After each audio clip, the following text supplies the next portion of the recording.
Hi guys, welcome back to another episode of Sin and Tonic. Today's story is that of Jennifer San Marco. We are off to the US of A. It's been a while, let's go. Sin and Tonic! Sin and Tonic! Hi loves, hope you're all okay.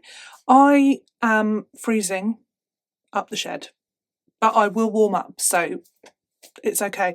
Just want to share with you the best Christmas snack. Don't come at me, I know it's November.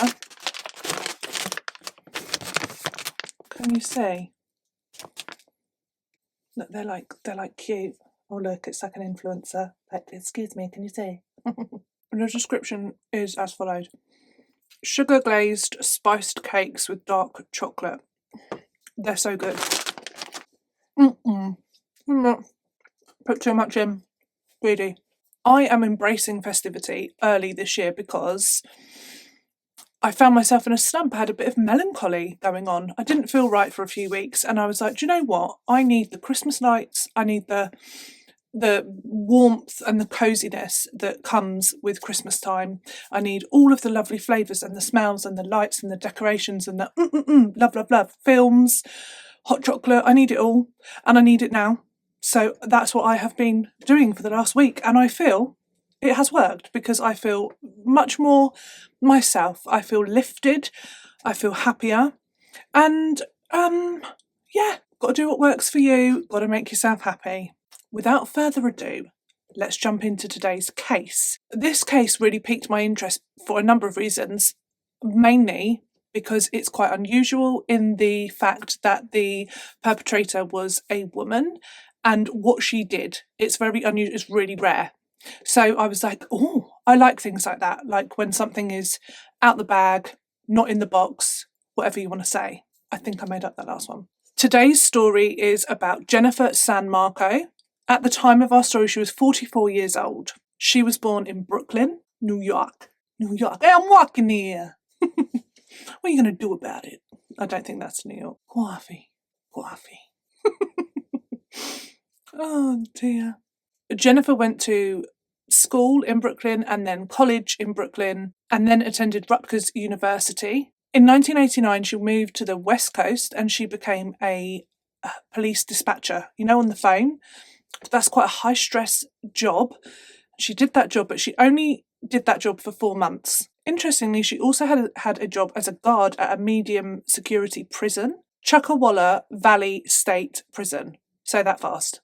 And then career change, she was a teaching assistant. So she tried her hand at a few different jobs, and all of these jobs she only managed to be there for about 3 or 4 months. In 1997, she then got a job at the Goleta mail distribution and processing plant, and she managed to hold that job down for quite a long time. And that meant that she could put some money down and she bought herself a condo. She managed to keep her job at the postal facility for 6 years. So going from someone that was flitting about to 6 years in one position, that's quite good going. And from what I read, so all of the jobs that she decided to have were quite high stress. Teaching assistant, that's quite a lot going on, a lot of noise. High stress, yeah. And then a prison guard, police distributor, and then in the postal facility, it's very, very loud and very fast paced, and you have to be accurate. So it's quite a lot of pressure, quite a lot going on, and very noisy. For 4 years of her employment at the postal facility, she was a model employee. She was polite. She came in, she did her job, she did it well. And then in the last 2 years of her employment, everybody noticed a remarkable change in her. And this is where it gets spicy and also frustrating. Over her last 2 years at the post office, she would deteriorate quite dramatically, in my opinion. She was described as attractive and well put together. And then in these last 2 years, she started to come to work and she was not looking after herself in the same way. And in bizarre ways as well. So she would come into work with her lipstick, rather than being on properly, her lipstick would just be smeared across her mouth. Right?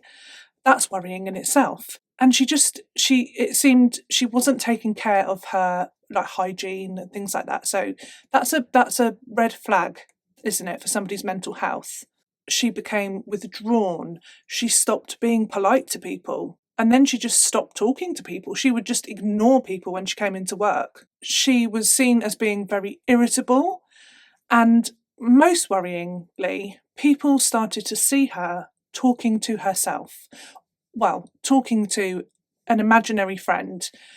And that is just a huge, huge red flag. Over those years, I'm not sure what was done to support her or find her help, because it's very sad, but most people in their life have family or close friendships outside of your workplace, and you would assume, maybe it's wrong to assume, but I think a lot of people assumed that she had outside support like friends, family, and she didn't. She really didn't. She was on her own, and there is so little about her family, like written about her family, and whether that is fair or not, because maybe she does have a network of people, and in the, you know what the media can be like and stuff, but I found nothing. So there's mention of a brother briefly, and there was mention of a cousin that was deeply saddened to hear about what happened and things like that, but it felt like she didn't have anybody around her that had her back or was supporting her in any way. And it doesn't seem like she had any friends either. So she was a loner. So in many ways, it sounds like the postal job position that she held, and maybe that's why she held it for so long. It was her family, it was her community. Near the end of her time at the postal facility, she made a worrying comment to a fellow employee called Dexter Shannon. And he reported this. It was some comment about a fellow worker that had unalived themselves, and it made him concerned, even more concerned, about Jennifer. So he took that further and he said, I'm really worried about this person. And then she was called in shortly after that to go and discuss this matter with like management, but she freaked big time, so much so that the police had to be called. And when they did arrive, it took 2 officers to like get her calmed, well, not even calmed down, but like get her under control. She was you know, when like feral, when someone just goes, and it took 2 of them, and they had to like restrain her because she was like acting, it was wild. She was yelling aggressively, and she wasn't deemed safe. In the end, they had to arrest her because she was just like, it was like aggressive. She was being really aggressive and it was dangerous. And so they had to arrest her. And she really kicked up. She really, really kicked up. She was fight or flight, man. Because of her behaviour, the mental health team were called in to assess Jennifer.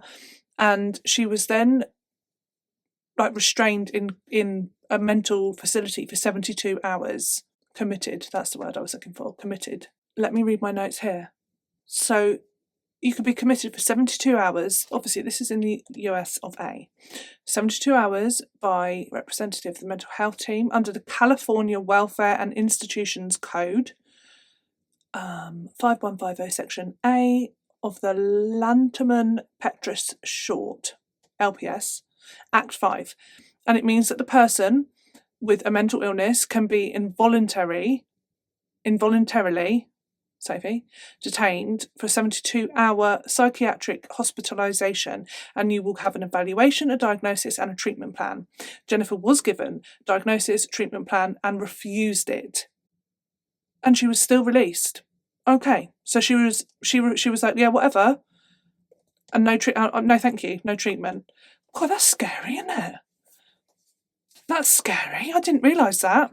So even if somebody, they can't force the issue, I guess they have to wait until something awful and terrible goes wrong. What do you know? After the incident, she then returned to work at the postal facility, and there was nobody in her life to help her or like, not force the issue, but you know what I mean, like guide her in the right direction. None of that. And she had she didn't want treatment, and that was the end of it. And to be fair, even if somebody is around you, you can never force anyone to take help, can you? Which is frustrating. But so that was her choice.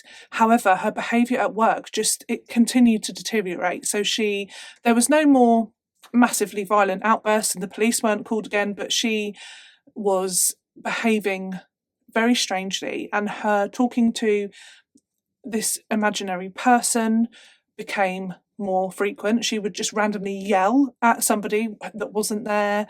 She became even more withdrawn. And if people talked to her, sometimes she would like shout at them. So nobody talked to her. She was this strange person that worked there, that nobody spoke to, that talked to her imaginary friend. And it just feels deeply saddening that nothing can be done. And I don't even know what I think if she had people in her life that were around her, something would have been put in place, I think. And that's why it's so sad, because she really was just on her own with it. It was decided in 2003 that the company would retire her from her position. So, on the grounds, like psychologically, that she could not fulfill her role. And yeah, she was medically retired. Upon being retired, Jennifer decided to sell her condo, which sold in the July of 2003, and she told people that she was going to move on and move nearer to family. But as far as anybody knew, she'd never spoken about family, and they had no idea that, they were just like, oh, okay, so she must have family then.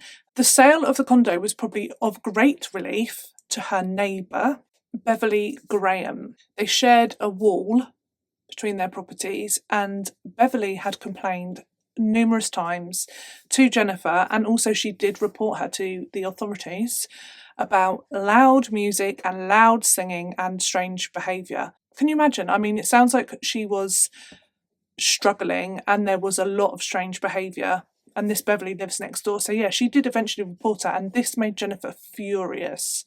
Other neighbours also noticed her strange behaviour in the last 2 years that she worked at the postal facility, and they said that she was quite often, like, she would just be wandering about, like screaming songs at the top of her lungs, like just walking up and down the street, and also talking to people that weren't there. It's just a very sad situation. Her mental health was so bad. And like I say, I can't emphasize it enough, but it just doesn't it show you the importance of having, and how lucky and grateful I feel really to have friends and family around me, because if you don't have somebody, and yeah, you need people advocating for you, because the systems don't do it. They don't pick up on it, and they don't pick people out of their shit. Basically, people have to advocate for you, or you have to do it for yourself. But when you're having a mental episode or mental breakdown, like you can't do that for yourself. And this is the situation that Jennifer was in, so much so that when she decided to move back wherever, back home, back near family, I don't even think that was even a proper thought process in her mind, because she started driving back home, or back wherever she was going to, and she was on Route 66, amazing, and she broke down. She broke down in a place called Milan in New Mexico, not Milan, Milan. So she breaks down there, but rather than continue on her journey to wherever she was going, she just, it's all right, actually. And she just starts living there. It's not very normal, is it? She moved into a property behind a gas station. It was a very normal sort of like 2-bedroom house, but she had a very large back garden and it backed onto like desert. That was her setup now. So she's just broken down. I'll live here. And then the same story repeats itself. When she lives there, she moves there, and then at first she's pleasant and polite, and it's almost like when she gets a fresh start, or for a certain amount of time. I don't know if this is normal actually for people with mental illness. Perhaps it is. That she had this fresh start, and she was able to cope for an amount of time, and then she started to decline. People would notice odd behaviour. She would go into shops and buy things and then come out of the shop and put it in the bin. Right? I'm not making light of this, but isn't it just goes to show? Like that, when you say that, like buy something in a shop, throw it in a bin, and you think, right, okay, well, this person isn't in their right mind. They are not well. And then at one point she stripped all of her clothes off.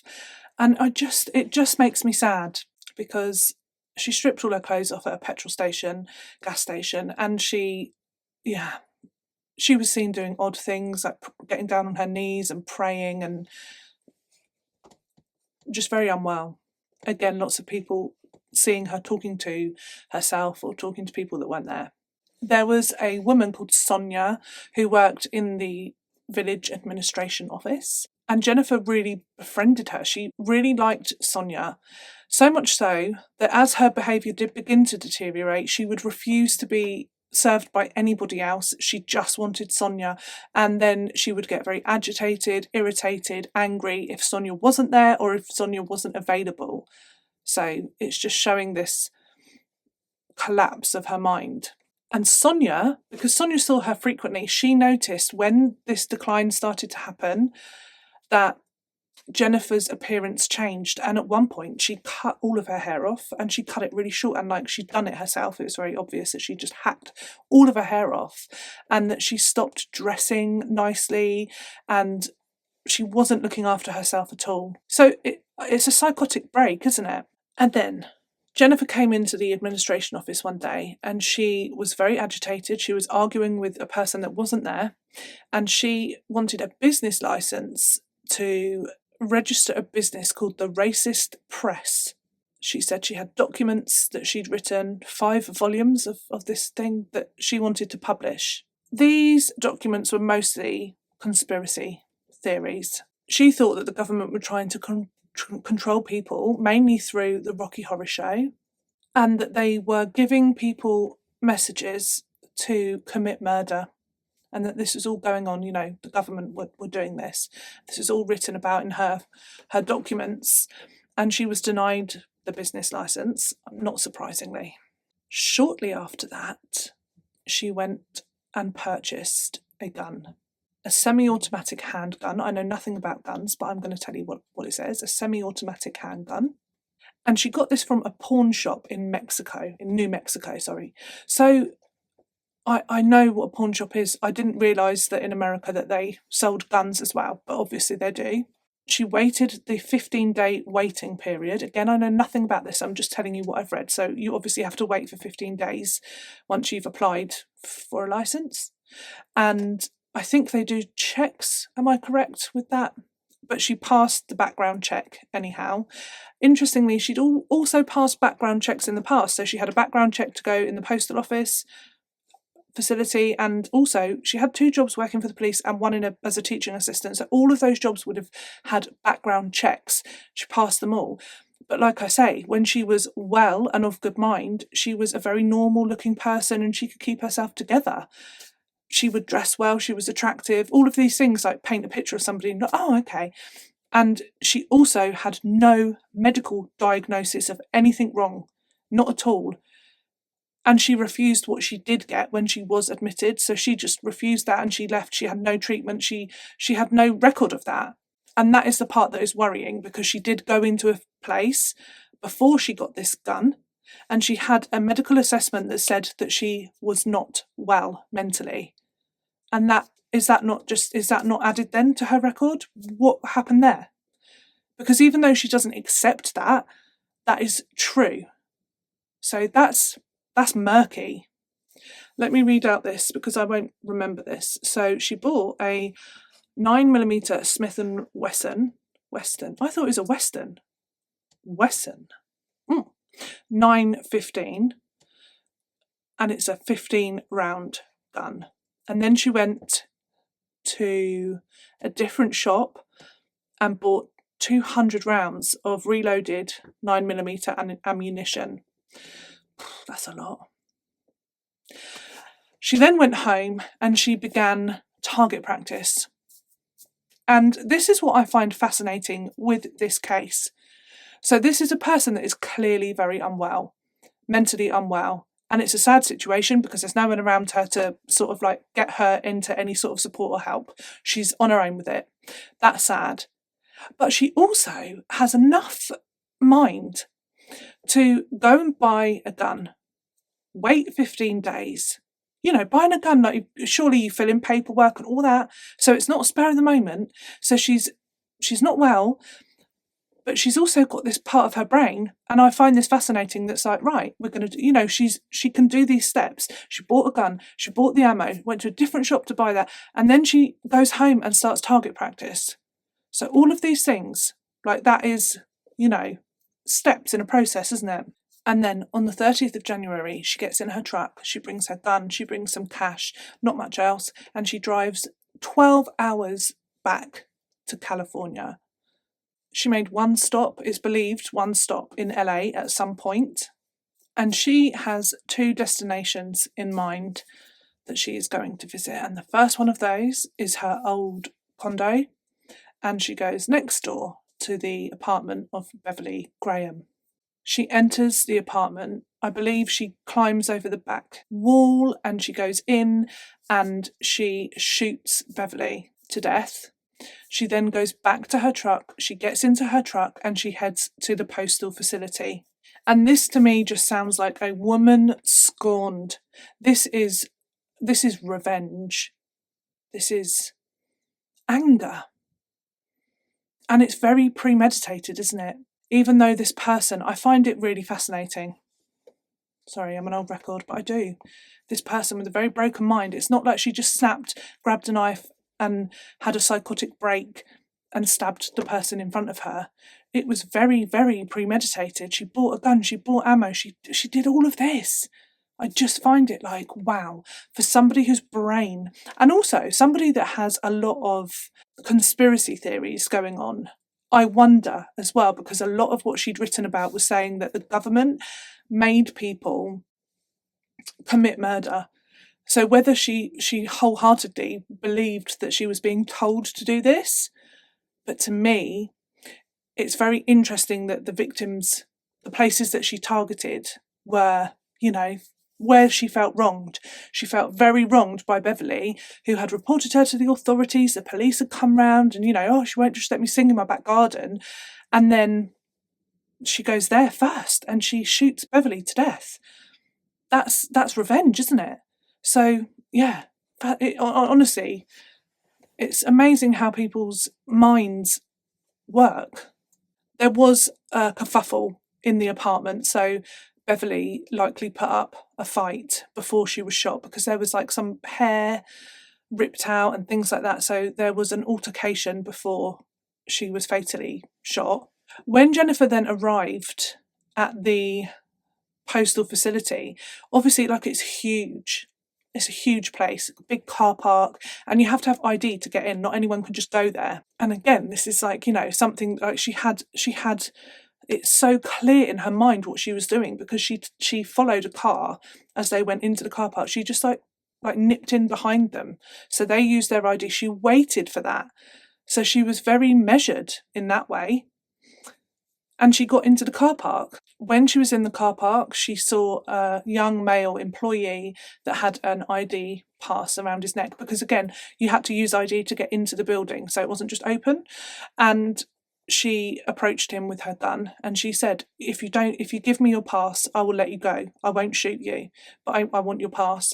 So he gave her the pass and then he ran for his life and she did not shoot him. Also, this time at night was the changeover of staff. So she knew people would be going in and out. And she knew that. So she, again, it was more, sort of like she was clear in her mind of what she was doing and when. And as she walked towards the entrance, she saw somebody going in or heading towards the door to go into their shift. This person was Z Fairchild. Jennifer shot her in the head at point blank range. She then walked towards the employee door. Before she even gets into the building, another employee is there in the car park and she's walking towards Jennifer. She was Malika Higgins. And Jennifer just walked up to her and again, she just shot her point blank in the head. A woman called Nicola Grant was just about to enter into the building through the employee door, and Jennifer just walks up to her and she shoots her as well. And there were some employees that were in a break room near to the door, and they heard, stuff going on, commotion. And they looked out of the window and they saw Jennifer and they looked at her and Jennifer smiled. So it's just, that's creepy, isn't it? That is creepy. Like she's like, it's nothing. She's not freaked out or phased. Like, she's just shot 3 people, and she's just, like it's just another day. So there are 3 people in the car park. I believe Malika and Z died, and she left Nicola dying at the entrance to the building. She enters the building and she starts making her way to her old workstation, and obviously she meets people on the way. She sees Charlotte Colton, and she shoots at her numerous times, and every shot hits and she falls to the ground. She then meets somebody else in the hallway, Guadalupe Swartz, and she shoots her as well 4 times. She then reaches her old workstation, and the person working there is Dexter Shannon. Now, he was the person that had gone to management with concerns about her. He was very, very close to retirement. She has now killed 7 people, including Beverly, at the condo. Once she has shot Dexter, she then turns the gun onto herself and she shoots herself. As all of this was unfolding, there were many, many workers in the postal facility that were, they either heard or caught wind of what was going on, and they were running out of the building. It's really noisy, like I say, so there's lots of machinery and lots of loud noises, so much so that lots of people do wear ear defenders, but some people obviously saw the shootings, and they went on to tell everybody to get out and to run. So lots of people did. And I do find it interesting that once she had killed Dexter, who was the person that had, I don't know what his intentions were. I think I'm going to assume kindness. So she made some comments to him when she worked there that worried him, and he took that worry. He did what nobody else did in this story, and he had concerns for her welfare, and he took them to somebody else. And obviously it should have led to her getting help and treatment, but she refused it. So in her mind, I think Dexter wasn't doing, it wasn't, she probably had anger for him, because ultimately she then lost her job after being deemed mentally ill. So I think it's interesting that she ended everything after she had killed him. It very deeply affected the officers that were working. It very deeply affected the people that worked in the building. They lost their friends and colleagues, and it just awful. And the police, it wasn't like a high crime area, and then to have that happen, it's just almost unbelievable. It's thought that Jennifer knew that she wasn't going to come out of there alive. She did a 12-hour journey, stopping only once. She just seemed to be very mission orientated, and when she did shoot herself, witnesses that saw her do it, said there was absolutely zero hesitation. It's like she'd done what she wanted to do, and then that was it. So it's likely that that was her plan all along. And when they went to her place and they found all of the documents, she was incredibly paranoid. So I couldn't find what the diagnosis was in that 72-hour thing. But would you think that's schizophroid? Just make things up, Sophie. Paranoid schizophrenia.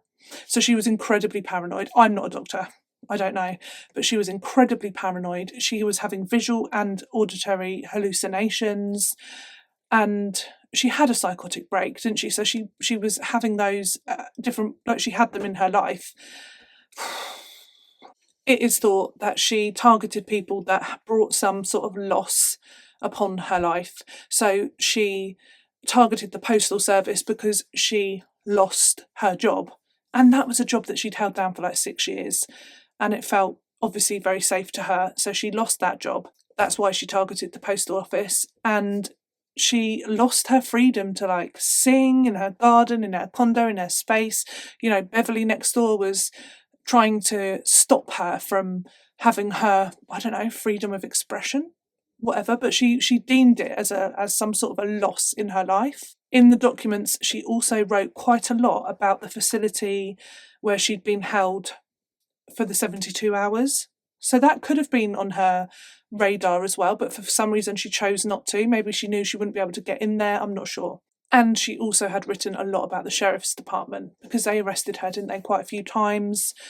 So I think all of these people, like she, in her writings, she was saying that they were out to get her.